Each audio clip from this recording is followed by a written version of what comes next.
Okay, good morning, everybody. We're so glad that you came back for day 3.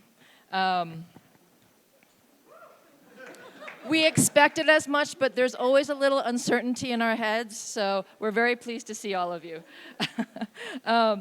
So this morning's panel is going to be about the Women's Initiative, which we're very, very excited to fully launch at this meeting. And we have 3 women from the Global South Trade Union Movement to hear from. But first I'm going to go through a little bit of the framing, and I sent you all a draft paper. It's very much in draft form, but it gets out some of the ideas connecting women's liberation and a women's agenda with the public pathway. And so hopefully you'll get a chance to look at that, but I will go over some of the key ideas here so that we can all become familiar, because this is really a collective effort to build this initiative. Okay. So globally, women are the most poor. They are paid, or we are paid, 24% less than men. 700 million fewer women and men, 700 million fewer women are in paid work than men. 75% of women in developing regions are in the informal economy, so there are no protections for their job. There's no security. The wages are not enough to get out of poverty. 600 million are in the most insecure and precarious forms of work. And the value of this work each year is estimated to be at least $10.8 trillion. And I imagine it's probably like a low estimate because I think it's hard to capture this kind of data in a complete form. This is all from Oxfam International. So women are also the most energy poor. And globally, women and girls make up the majority of the 2.3 billion people who die prematurely from dirty cooking fuel, so pollution in the homes. And I think someone mentioned that yesterday on one of the panels. Women are also the most vulnerable to climate impacts because of existing gender discrimination and the multiplier effect of climate change. So people who are facing multiple disadvantages, and in this case women, because of gender discrimination, already are facing poverty, lack of infrastructure, lack of access to energy, et cetera, and therefore the impacts of climate change are going to be much more felt. So there's, we've talked about this a bunch over the last few days, and there's a need for development to bring women out of poverty, and the access to energy is a critical part of that. So in terms of neoliberal energy policies, we've also heard a fair amount about this. In sub-Saharan Africa, it's been reported that there are 685 million people living in energy poverty. However, there was a study done last year, and they used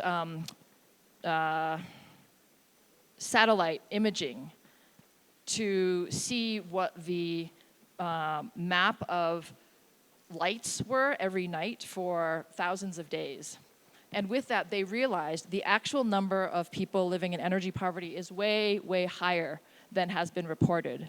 And that's 1.18 billion people living in energy poverty in that region. And this is directly related to privatization of energy policies.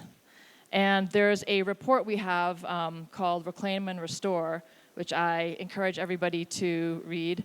But it came out of the Johannesburg policy meeting. And in that document, it really lays out how decades of neoliberal energy policy have completely undermined the public utilities so that they are left in massive debt and disrepair and cannot provide the kinds of energy delivery that we would have expected. And as a result, the plans for electrification in the region have essentially halted in the ways that they were originally planned because those public utilities cannot provide the electricity to the extent that we would have hoped they could have. And that is directly because of the privatization of energy policies that the World Bank has been pushing for all these years. Okay. So as you can see, there is this direct link between policies of energy privatization and keeping women in poverty. I want to highlight the Sustainable Development Goal. Sorry for all the typos I'm seeing. Various typos in my presentation, but I did somewhat quickly. So development goal number 7 is about energy, and it's to ensure access to affordable, reliable, sustainable, and modern energy for all. And there's been, reports from the World Bank and Irene and IEA that say we're not on track to meet this goal by 2030.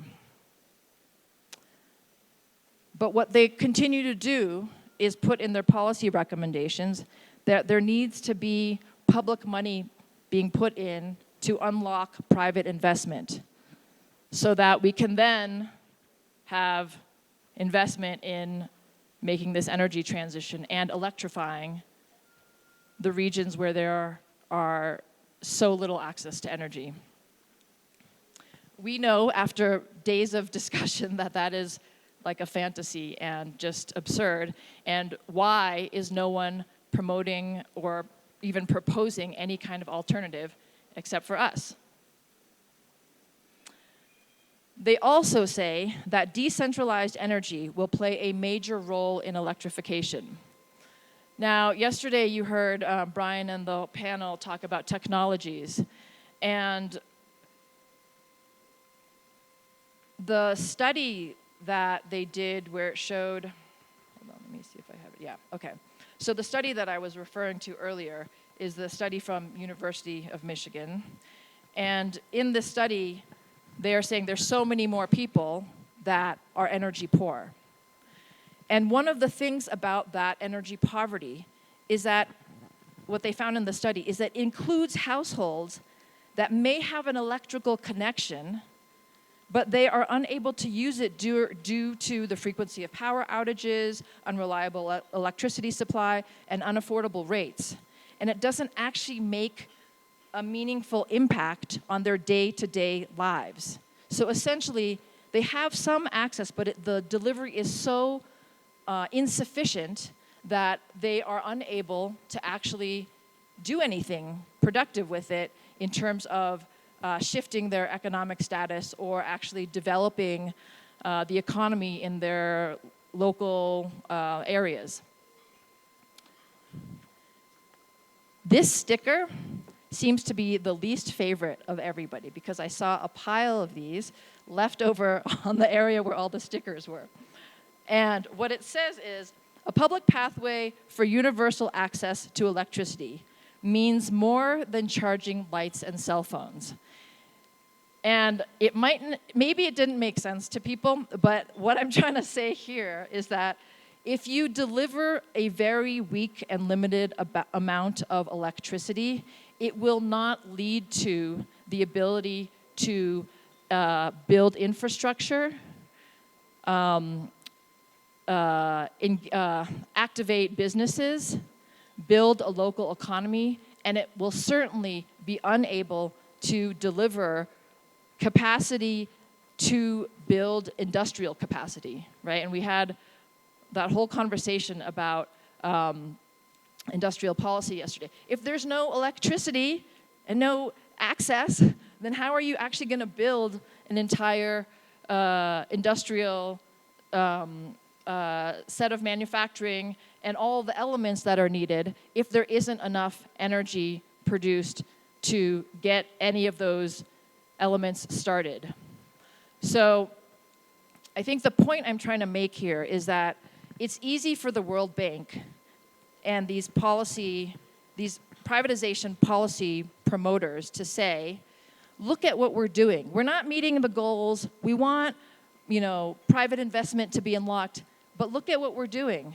We're helping build decentralized energy where local communities can have some access. It's not enough. It's certainly not enough to lift women out of poverty. If you have no businesses, if you have no institutions, no public institutions like a hospital or a school that can provide the services that women and girls need to become, to be able to be armed with the skills and knowledge needed to engage in the economy, it just doesn't move the material conditions of women enough out of the conditions that they are currently living in without access to energy and also in poverty. So yes, this is the point I was making, that, you know, not enough energy for local infrastructure building for businesses or planning for larger industrial capacity is just not enough, and that aligns with the fact that women are unable to move out of impoverished conditions. So opposing neoliberal energy policy is a feminist struggle. This is absolutely a feminist struggle. How we advance a women's liberation agenda is completely tied to opposing neoliberal energy policy and fighting privatization.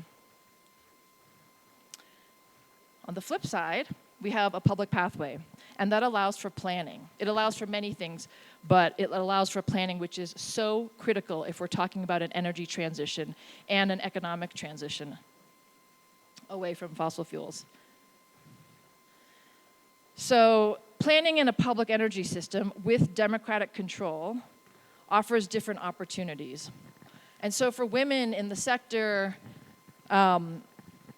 there potentially could be decent and protected jobs with living wages and unionized work.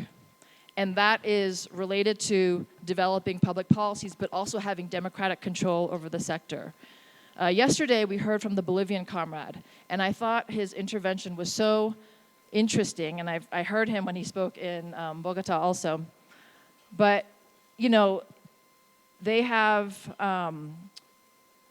developed many elements of a public energy company where I remember, I think he said that management can be done by the state, but transparency and other elements can be done by the people. And so you have the publicness of a public institution like energy that where you can have certain elements that are driven by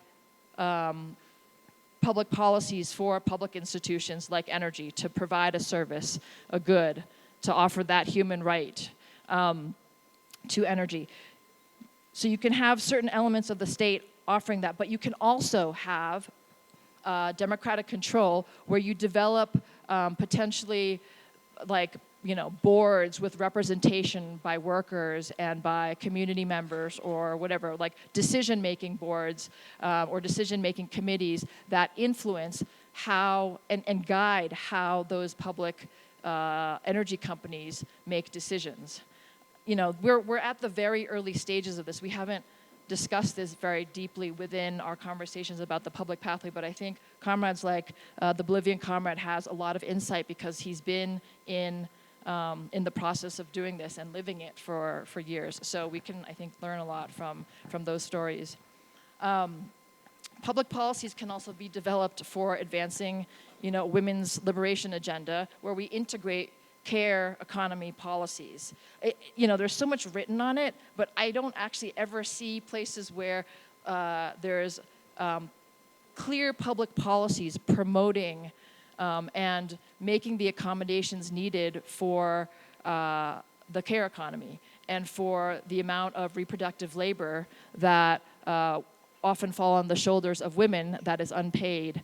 And you know, there's a lot of discussions about the ILO president recently said of a study they did about women's work initiatives that both men and women think that it's important for women to get paid work and are willing to redistribute some of the labor of care so that men also take more of a share around that.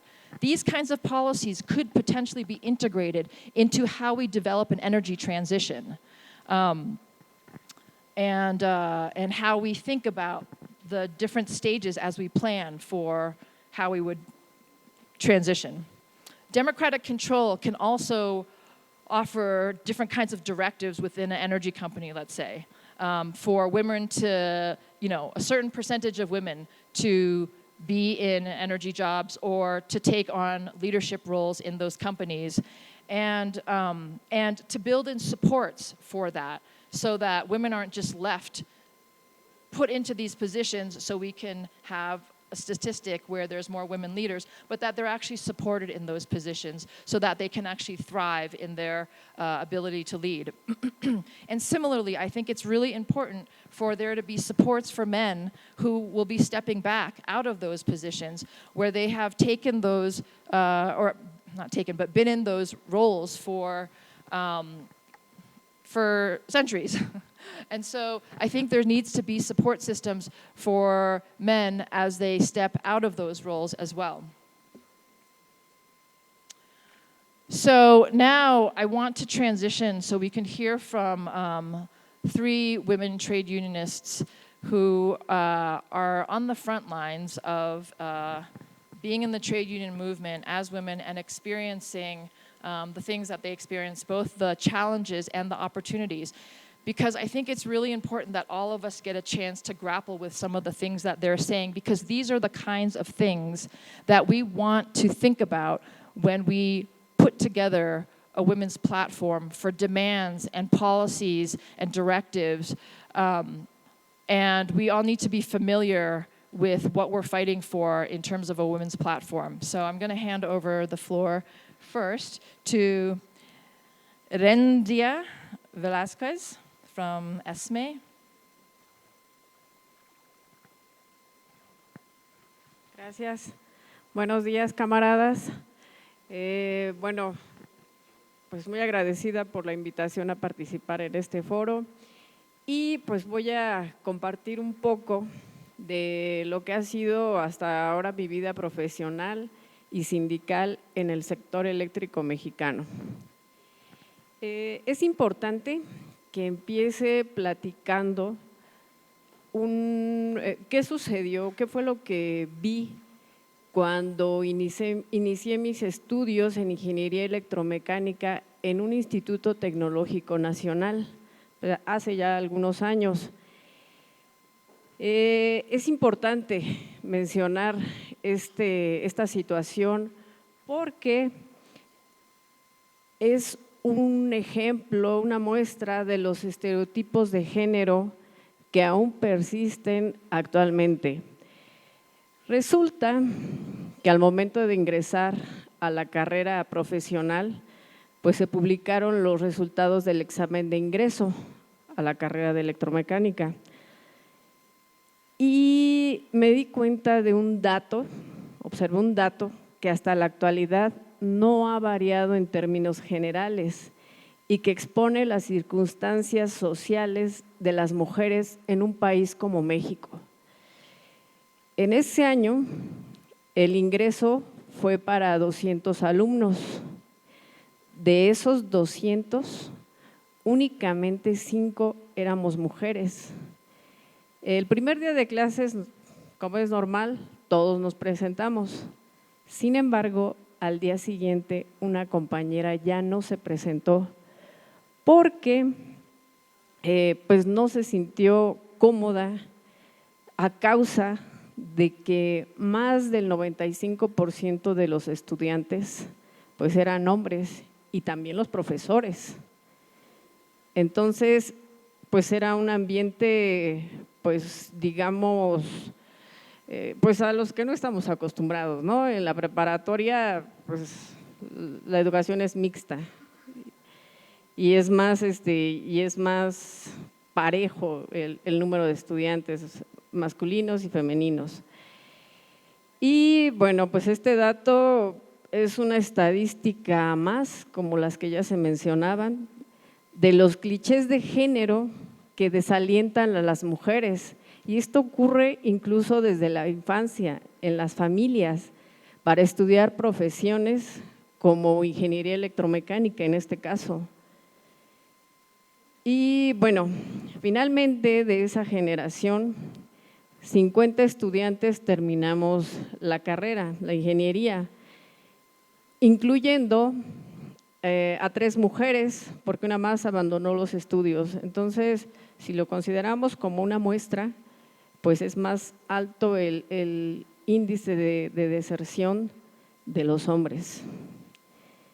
Luego tuve una oportunidad que creo que pocos profesionistas pues llegan a tener, ¿no? Hice mis prácticas profesionales y mi tesis en la Compañía de Luz y Fuerza del Centro, la compañía de Estado, que tenía presencia en la zona centro de la República. Y bueno, estuve desde ese momento en los departamentos de mantenimiento electromecánico de subestaciones eléctricas de potencia y también en el área de planeación de redes de distribución. Es decir, desde un inicio, pues mi ingreso al sector eléctrico fue en áreas operativas y pues 100% técnicas. Y bueno, también es importante que platique de los siguientes, de estos casos que también me tocó pues presenciar. Antes de trabajar en Luz y Fuerza, pues estuve trabajando en el Instituto de Investigaciones Eléctricas, que cambió su nombre a partir de 2013 debido a las reformas energéticas que se implementaron aquí en México, que se impusieron en México, y ahora se llama Instituto Nacional de Electricidad y Energías Limpias. Desafortunadamente, en ese centro de investigación se daban varios casos de hostigamiento sexual por parte de los investigadores hacia las estudiantes muy jóvenes que estaban haciendo alguna estancia, ya sea prácticas profesionales, que tenían alguna beca. Y bueno, pues esto se daba justamente por parte de los investigadores valiéndose de su posición de poder. Entonces, ese es un ejemplo muy claro, ¿no? Cómo repercute estas conductas. Ahí mismo, en ese centro de investigación nacional, tuve la oportunidad de trabajar en proyectos para la Comisión Federal de Electricidad. Y bueno, justamente estos proyectos se desarrollaban en diferentes subestaciones eléctricas de potencia que estaban distribuidas o se encuentran en diferentes estados de la República. Ahí también pude darme cuenta del ambiente laboral que había en esos años en la Comisión Federal de Electricidad. ¿Por qué? Porque pues había un trato desigual hacia las mujeres, se notaba. A pesar de que realmente estábamos presentes investigadores ajenos a esa institución, bueno, mantenían esa conducta, ¿no? Y CFE tiene también un sindicato, pero pues es de corte oficialista, entonces hasta ahora últimamente que ya ha habido más difusión, más educación en cuanto a la ideología de género, pues las situaciones han empezado a cambiar. Posteriormente, una vez que dejo de trabajar en el centro de investigación, pues pude integrarme al Sindicato Mexicano de Electricistas y ingresé a Luz y Fuerza como ingeniera en el Departamento de Mantenimiento Electromecánico de Subestaciones. Al principio, pues la verdad fue un reto fuerte porque el 100% del personal operativo eran hombres y mayores que yo en edad, y también los compañeros ingenieros, era la misma situación. En las áreas operativas pues eran pocas las mujeres. Y actualmente la resistencia del sindicato, el grupo de mujeres alcanza apenas el 11–12% del total de los trabajadores del Sindicato Mexicano de Electricistas. Y bueno, entonces, ingresando a Luz y Fuerza del Centro, inmediatamente me tocó ocupar un puesto de mando medio y pues tuve a mi cargo varias cuadrillas para los trabajos de mantenimiento. Entonces, pues sí, no fue fácil, definitivamente no fue fácil, pero algo que me ayudó mucho a mantener un buen ambiente, pues fue que siempre traté de cuidar el respeto de mí hacia los compañeros electricistas y ellos también hacia mí. Aunque no omito mencionar que pues sí pasé por ciertas microagresiones, incluso también cuando era estudiante. Pero estas experiencias me hicieron consciente, me hicieron darme cuenta del papel clave que tiene un sindicato, especialmente para las mujeres, y que nos respalde un contrato laboral que nos proporcione pues estabilidad laboral. Y pues especialmente en un sector como el eléctrico, que es predominantemente masculino. Otra bondad o otra característica de un sindicato es que también actúa como garante de que las actividades laborales se desempeñen en condiciones de equidad de género. Hablando de la estructura organizacional de Luz y Fuerza del Centro, cada puesto de trabajo tenía su propia definición de labores, en donde estaban estipuladas las obligaciones y los derechos y los salarios que correspondían a ese puesto. Afortunadamente, y ese es un logro justamente del Sindicato Mexicano de Electricistas, en la definición de labores no había restricciones en cuanto a género. Me refiero a que si una mujer o un hombre ocupaban cierto puesto, inmediatamente pues se hacían acreedores al mismo salario, no había ninguna diferencia. Entonces, pues esto es un ejemplo de cómo un sindicato también tiene el alcance de eliminar, de luchar contra la brecha salarial entre los hombres y las mujeres. Y aquí, bueno, abro un paréntesis, un caso que me tocó ver en el sector de la construcción. Resulta que las mujeres, ¿no? Últimamente, en estos últimos años, ya hay más mujeres trabajando pues, en ese sector que también es muy pesado, también es demandante y también está predominado por los hombres. Entonces, vi que hay mujeres que tienen capacitación con maquinaria para el manejo de maquinaria pesada. Esta capacitación tan especializada les permite alcanzar condiciones de equidad laboral y salarial. Y aquí pues también es importante resaltar esta parte, la capacitación técnica enfocada en las mujeres es una herramienta necesaria para que las mujeres tengan las posibilidades de ampliar sus opciones en un sector como el sector eléctrico. Y otro logro del sindicato fue que también en Luz y Fuerza se promovía el ascenso de puestos y evitaba hasta cierto punto la competencia laboral descarnada que se vive hoy, esta competencia que ha sido promovida por la ideología neoliberal y globalista.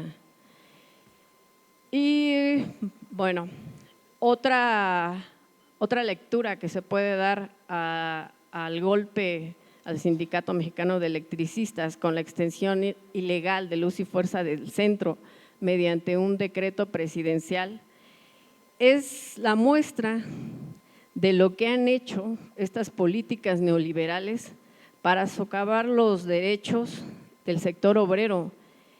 Y justamente quienes resultan más perjudicadas, pues somos las mujeres. En el sector privado, como ejemplo, es muy frecuente que la asignación de un salario queda a criterio del empleador y regularmente siempre se prefiere o se favorecen los perfiles masculinos. Y ya para finalizar, es crucial que los sindicatos no se limiten únicamente en políticas relacionadas, por ejemplo, con el cumplimiento de los tiempos para la maternidad y la paternidad. También es importante incluir reglamentaciones que prevengan el acoso y garantizar el desarrollo profesional de las mujeres en condiciones de equidad de género. Y estamos viendo que el sector eléctrico avanza hacia la equidad, pero aún hay muchos desafíos que pues implican hacer cambios estructurales y culturales. La inclusión de las mujeres no es solo una cuestión de justicia, también es una urgencia económica.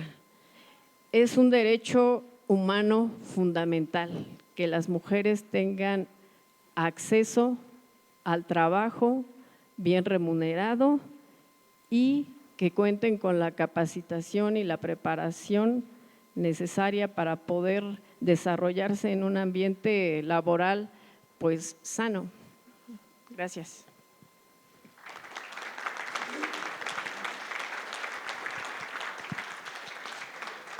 Gracias, Eréndira. Yeah, I think her comments really emphasize the importance of unionization and what a union can do in the face of the many challenges we have as women in these spaces. Great to hear from you. Okay, I'm going to hand this over to Mariama.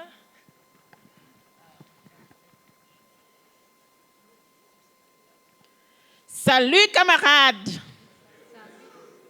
c'est la voix des femmes. Merci beaucoup, chers camarades.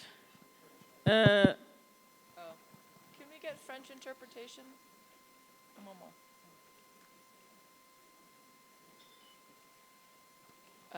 Okay, say. Okay, try. Merci beaucoup, chers camarades. Je suis Mariama Diallo, je suis du Sénégal et je suis secrétaire générale d'une centrale syndicale. Je viens d'un pays qui est à 99% islamique. Et vous savez très bien, la femme dans un pays islamique, c'est trop dur. La femme dans un pays islamique,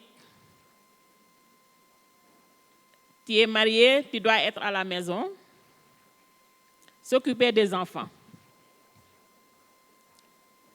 Mais c'est la lutte qui libère. Moi, je me suis dit, pourquoi pas une femme secrétaire générale d'une centrale syndicale?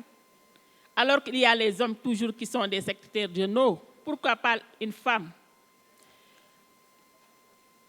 Lors du congrès, les gens m'ont dit de postuler, des hommes même. Mais le jour même, ils m'ont dit, il faut céder, il ne faut pas postuler, tu restes à la maison. Non, il faut prendre le poste de présidente des femmes ou bien autre chose. Mais ne prends pas le poste de secrétaire général. Le jour même. Même mes parents m'appellent, non, ne prends pas ce poste. Je me suis dit, même si je vais mourir, je vais prendre ce poste. Et ce jour-là, le congrès, c'est jusqu'à 5 heures du matin, on n'a pas pu avoir gain de cause. C'est à 6 heures qu'on a pu avoir que je suis, avec consensus, que je suis secrétaire général de la Confédération. Ensuite, c'était difficile, parce qu'il n'y a que les hommes.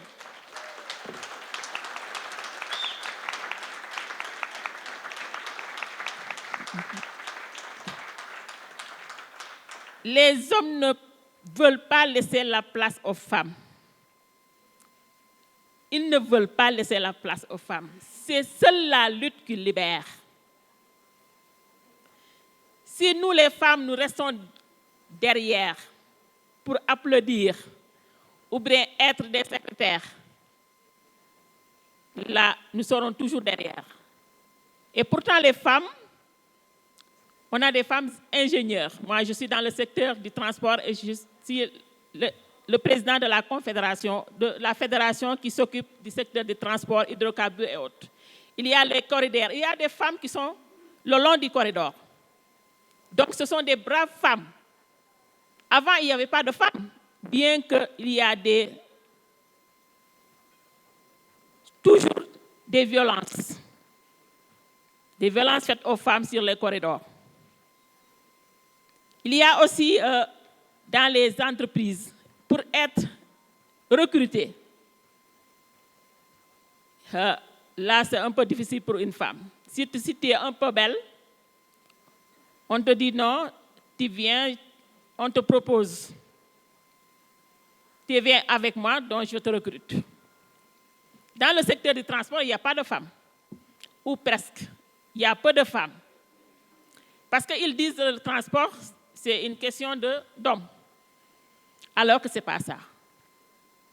Si vous voyez maintenant sur les corridors, il y a les femmes chauffeurs, il y a les femmes pilotes, il y a des ingénieurs, les dockers, il y a des femmes dockers. Donc, ça veut dire que les femmes maintenant occupent une place très importante dans différents secteurs. Et ensuite, nous les femmes, il faut beaucoup lutter. Hein? Si nous ne luttons pas, nous resterons toujours derrière ces hommes. C'est difficile, hein? Et jusqu'à présent, c'est difficile pour moi. Dans un pays islamique, à 99%, islamique, et je suis secrétaire général, les gens parlent de n'importe quoi. Mais il faut lutter et les gens sauront que toi, tu es là pour les travailleurs. Les hommes, toujours, ils auront quelque chose à vous dire. Ils ne voudront jamais être derrière toi. Mais heureusement, j'ai des soutiens d'hommes qui sont au niveau du Sénégal. J'ai des soutiens d'hommes de valeur qui sont au Sénégal, qui me soutiennent pour que je puisse aller en avant. Et les femmes sont derrière moi aussi, pour qu'au niveau du Sénégal, les femmes prennent des responsabilités au niveau des centrales syndicales. Je suis la seule femme au Sénégal. Donc, il faut que les autres femmes aussi soient secrétaires générales. C'est difficile, mais il faut le faire.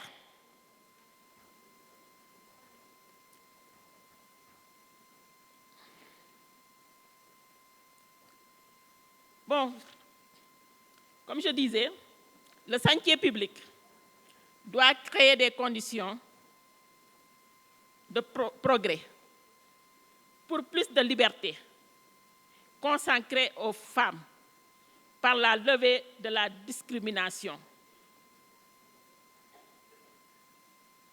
Parce que les femmes sont discriminées. La discrimination des femmes existe jusqu'à présent. Les femmes syndicalistes doivent se battre. Battons-nous, hein? Il faut se battre pour plus de liberté sur le positionnement d'accès aux ressources pour un développement économique, social et équitable. Aujourd'hui, la dynamique de l'autonomisation des femmes, c'est l'autonomisation qui semble être la préoccupation la plus juste et qui ne peut être atteinte que par l'accès inclusif des filles à l'éducation et à la formation. Le renforcement des capacités permanentes des femmes leaders dans les domaines stratégiques de développement est une nécessité. Il faut aussi des actions de plaidoyer pour l'accès des femmes aux postes de décision. Cela s'impose comme étape cruciale dans la marche vers l'autonomisation des femmes. Chères femmes, battons-nous. En tout cas, moi, je me suis battue pour être là où je suis. Donc, soyons tous derrière ces femmes leaders. Et ces femmes leaders, ce sont des femmes comme vous, ce sont des femmes comme nous. Elles se sont battues pour être là-bas. Pourquoi pas nous aussi? Battons-nous pour être ces femmes leaders-là. En tout cas, moi, je me battrai jusqu'au dernier souffle pour que ces femmes-là soient des leaders. Je ferai des leaders au niveau du Sénégal comme moi, parce que les hommes, nous avons les mêmes compétences, les mêmes diplômes et pourquoi pas les mêmes postes. En tout cas, au niveau de mon entreprise, il y a des directrices, des sous-directrices et avant, il n'y avait même pas de femmes chefs. Il y avait des secrétaires et derrière des subalternes. Mais maintenant, on a des directrices, des ingénieurs, des sous-ingénieurs, des sous-directrices. Et là, ils se sont battus. Et moi, je me suis battue pour que ces femmes-là soient des leaders dans notre entreprise. Et pourquoi pas, nous tous, battons-nous pour que les femmes prennent leur place, prennent les postes de décision, parce qu'ils ont les capacités. Merci beaucoup.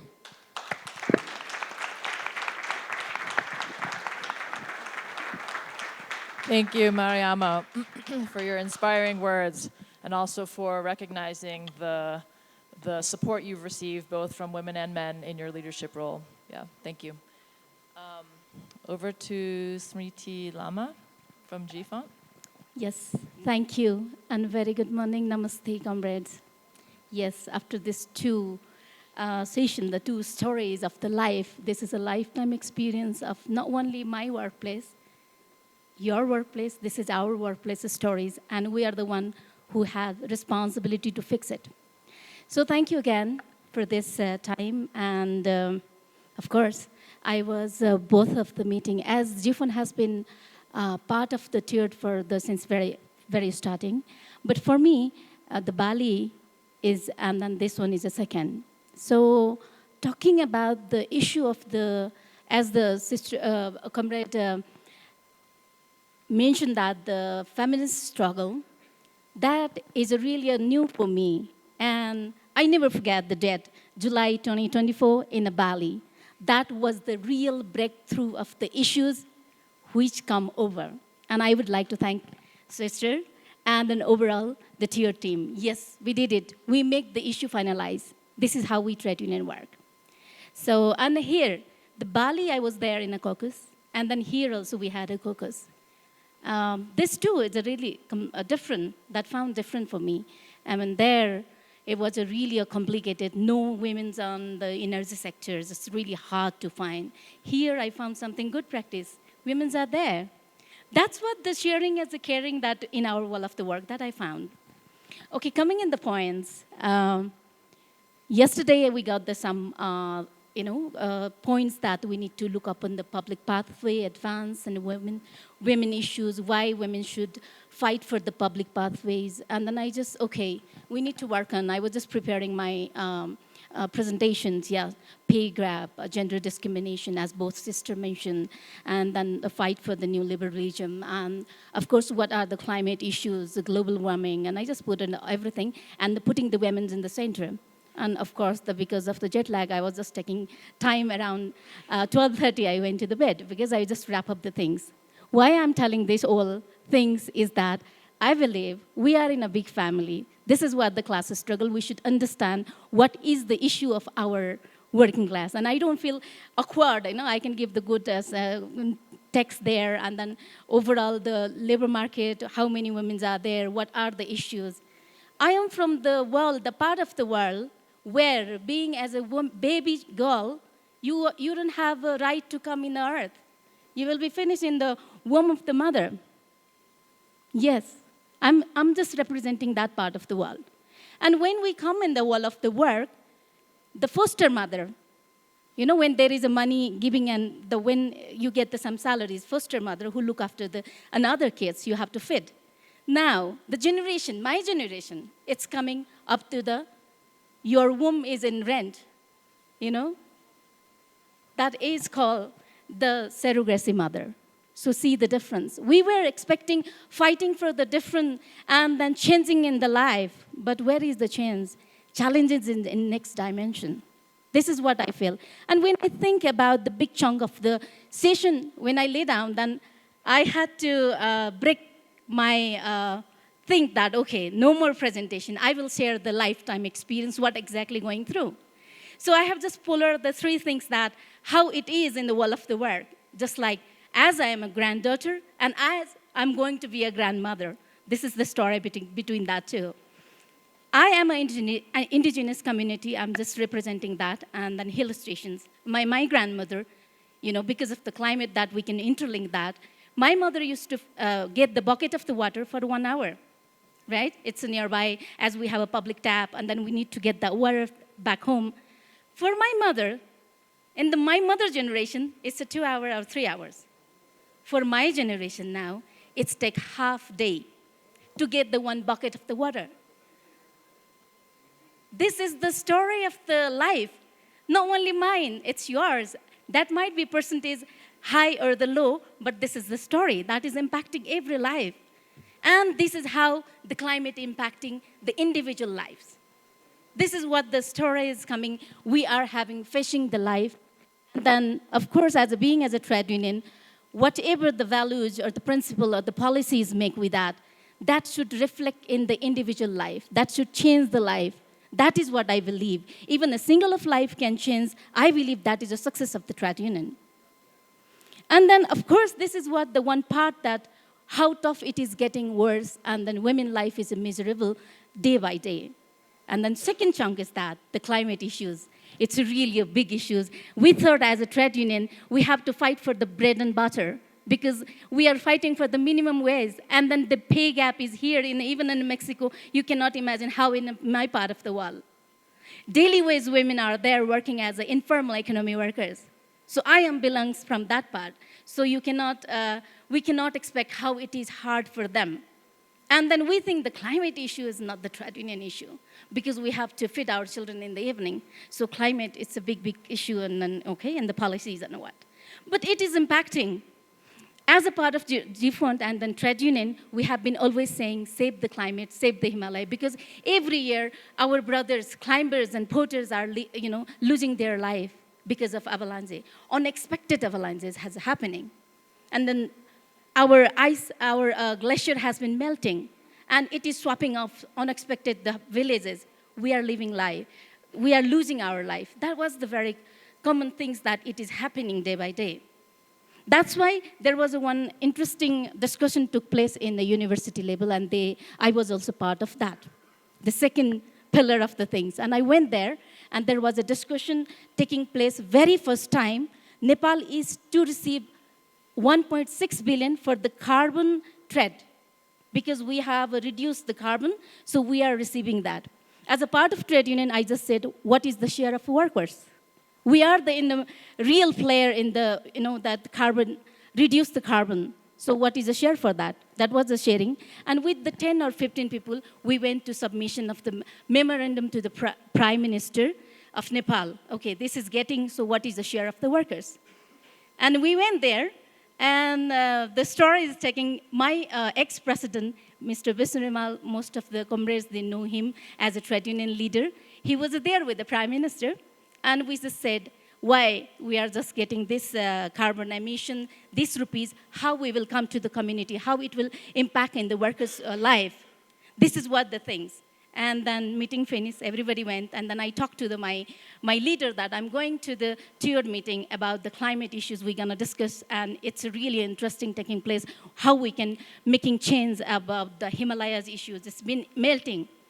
And then Prime Minister says, okay, comrade, you're going there, to save the climate and save the Himalaya. How it can relate to the country of the sea level, like Maldives, it's going to shrinking. So how Himalayas melting can connect to the shrinking of the sea level, rising the sea level, and then Maldives. So you have to find the ecosystem of the climate. It is the very first time that I listen ecosystem of the climate. It's interesting, and that gave me a very thirst to learn what exactly it is. And then I found really interesting factors that we used to say, workers of the world unite. Now this is the time how we have to unite in the issue of the climate. Because I found that when I just researched about that, what is going on, very little things. Our glacier has been burst out, and then Himalayas is melting. That is the reason of somewhere it is not happening, just like my neighboring country, like India, Pakistan, and Bangladesh. The same region, we have one October to November. That is a crop, like a paddy crop. We have to cut it, and then rest over the straw. They used to burn, right? This is a normal practice in Nepal also we used to do. And this is how the ash is impacting our Himalayas, because that flow with the wind, and then that is melting the Himalayas. And that ultimately, the water, when it is like a glacier burst out, or the, this ice melting, it ultimately region of the raising the sea level. So the connection between this climate issue is not the issue of one country of the sea or the Himalaya. It's a common issue for everyone else. So we are together in this issue, and we are a bottom of the bottom as being as a working class, who is going to be victim. So this is the things that we need to think when we talk about the climate issue. And then last but not the least, yesterday, I just got another experience, as we have a member of parliament, Comrade Marina is here. So she was a part of the CGT France, and I knew from her.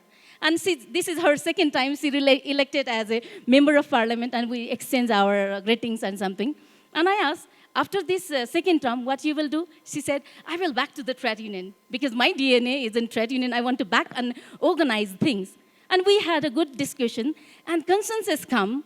Now, being as a granddaughter of my grandmother, I have these circumstances. My granddaughter, Gen Alpha and Gen G, have another dimension of the problem that they have to face.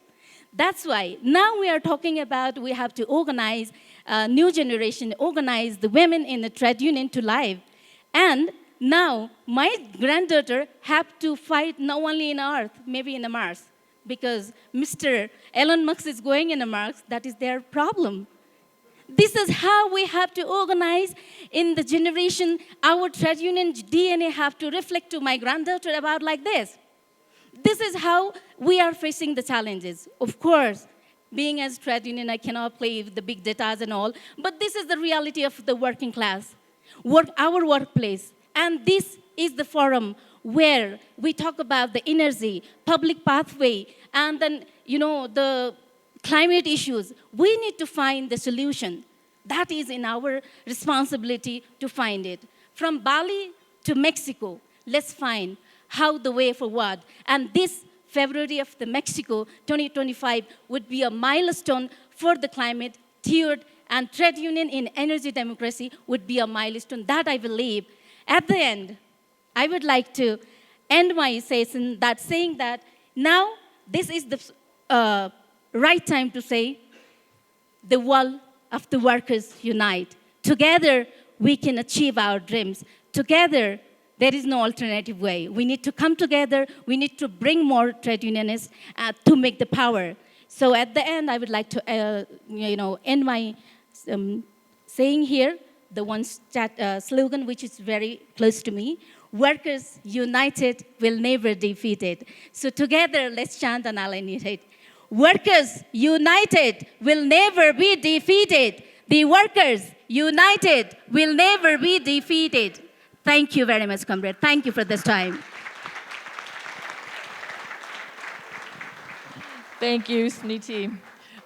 Yes, I'm sorry we're rushing a little bit because of time and how late we started. But thank you. Thank you all for your struggles out every day and for sharing some of the realities that you face. And also trying to link it to what we're doing here. And I think, you know, in the context of planning and all of that, we have the opportunity to really think about, in the energy transition, how do we account for some of these elements that would advance women's liberation agenda. And we can, through planning, through democratic control, and ultimately the public pathway, identify some of those key things and incorporate them as we move forward in our own developments of this process. I just want to open the floor to one person in particular who has been working on the issues of public energy for a long time and has actually have been thinking about these issues as a feminist. TNI has been a long time ally to TUED, and so I wanted to give the floor to Lavinia Steinford, who's been thinking about some of these issues as well.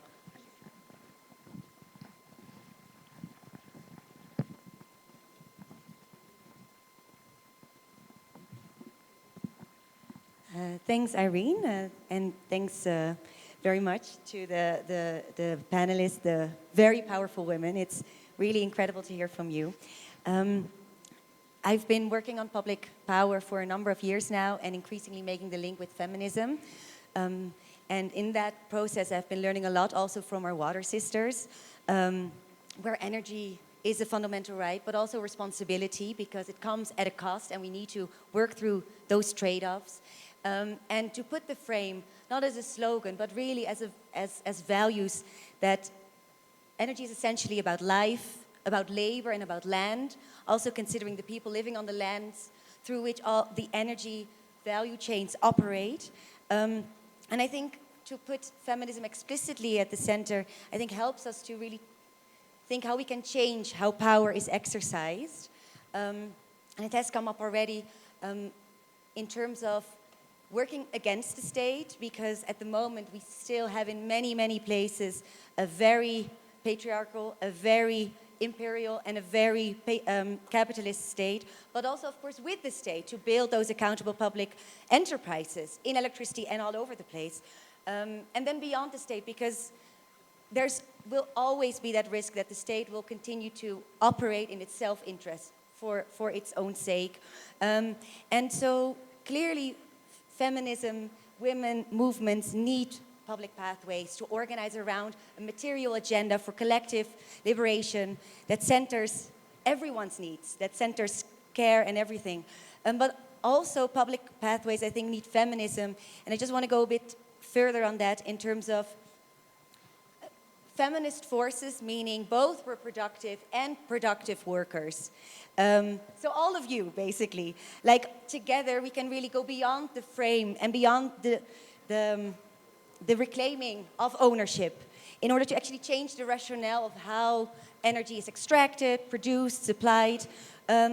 Because I think to move from kind of this profit incentive, to move away from this exchange value and to center use value, we need to understand ourselves as women workers, as care workers, but also as energy users. All of us are also energy users, and that is not trivial, because if we center more of what energy is used for what purpose, for whose benefit, at whose expense, then we can also start to change decision-making from that perspective.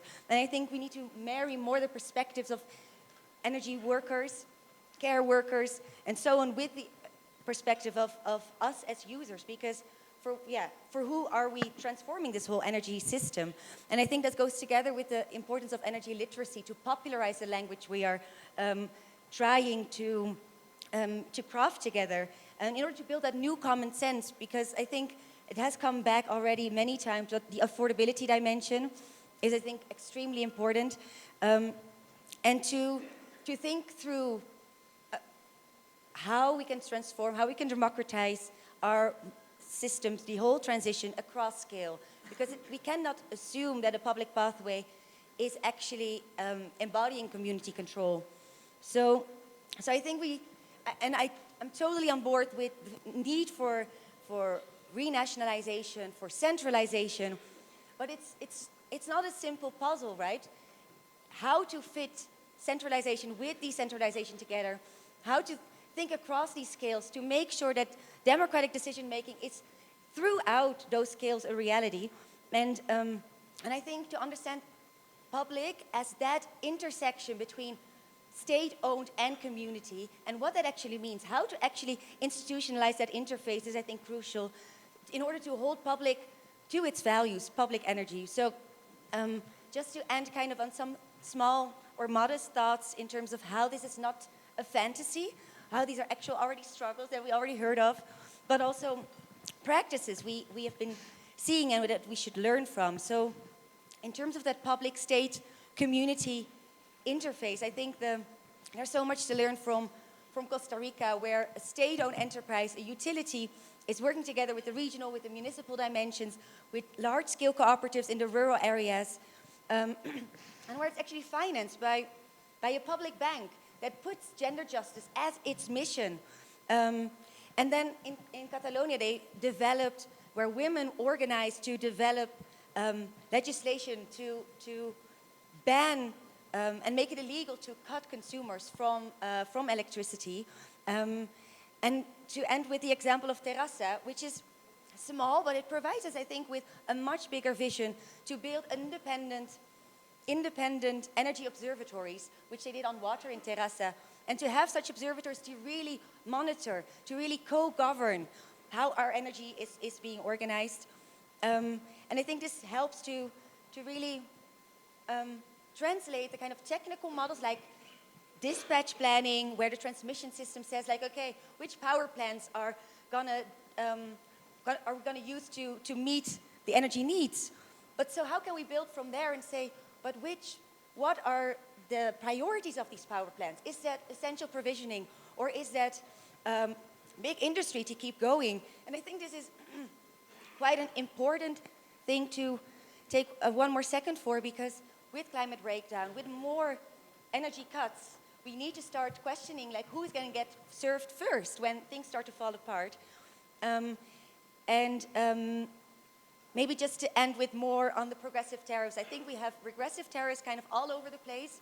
That is deeply unjust in how we can have not just energy regulation, but really tariffs that are aligned with people's needs, with people's abilities, in terms of the Marxist maxim, so that it's affordable for poor families, but also that rich, big consumers start to ration their own energy. And we have to force that, I think. So I'm just going to end, and I'm sorry for taking this time, but I think it's just a very important discussion that we not only need to reclaim the state, but we really need to occupy it with feminist forces. And that, again, means all of us, because with fascism on the rise, with this kind of perverse, toxic masculinity kind of becoming, coming back from a fascist past or even a fascist present, I think we have to really be more explicit about our feminist demands and organizing forms in order to really kind of, transform transform our energy from both the inside and the outside, right? Because that's the dual power that we can learn from our feminist sisters. And I just want to thank all the TUED organizers, and especially Mana, who is doing amazing work that is, not so visible, but so core to make this happen. Thanks, Lavinia, and thank you for thinking about these issues for so long. I'm going to give the floor to Susanna for a super, super brief comment. Thanks a lot, Irene, and thanks a lot I'm Susanna, I'm from Public Services International. I'm going to speak in English. Thanks a lot for bringing that angle of discussion. It's very important to have that perspective into the work of TUED, I think. I wanted to make 3 quick points.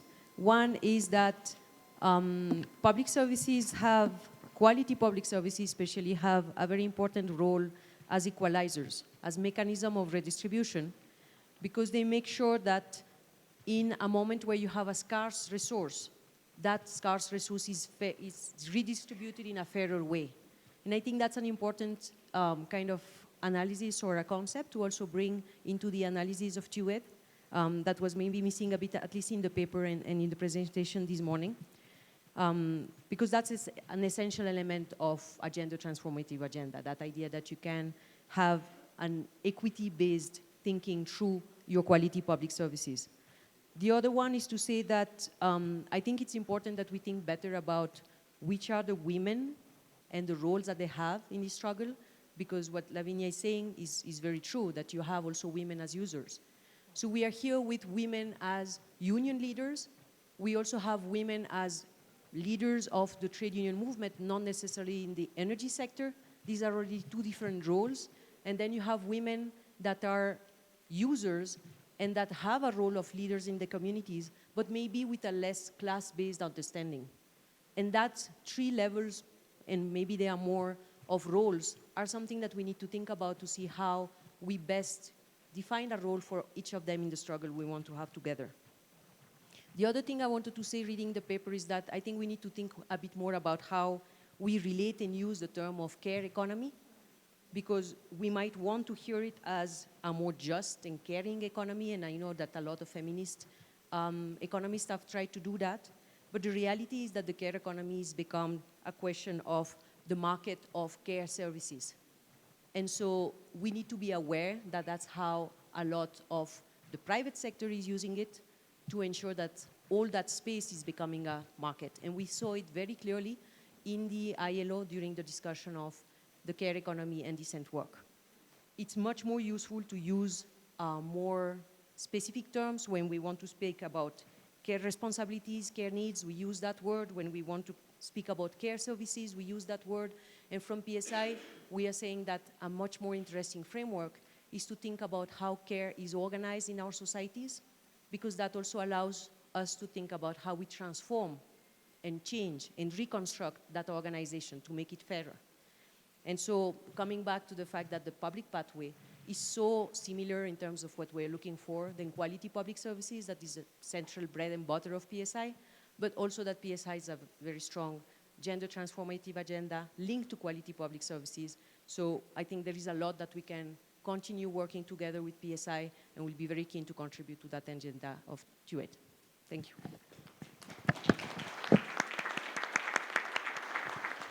Great, thank you, Susanna, for those comments, and thank you for reading the paper.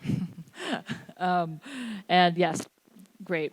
I think both the comments from the floor and also things that have been shared here, just in terms of next steps, we're planning to have a set of workshops as part of the initiative so that we can build a group of women who are armed with the knowledge about energy policy, but also how to fight for the things we want to fight for within a public pathway. And I think a lot of the comments that have been made here tonight or today actually help kind of advance the thinking a step further from consumers to developing public services at large.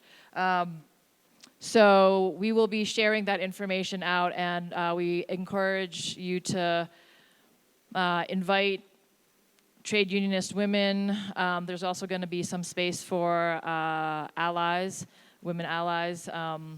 And also, we would love to build the work with rank and file women as well. So look out for those emails to come, and we hope to start planning out those workshops and having them developed and having those actual workshops during probably the spring and the summer. And in preparation for COP30, we hope to build a group of women who can actually really speak on these issues and in those climate discussions and debates really make a mark around the public pathway as a feminist fight. Thanks, everybody.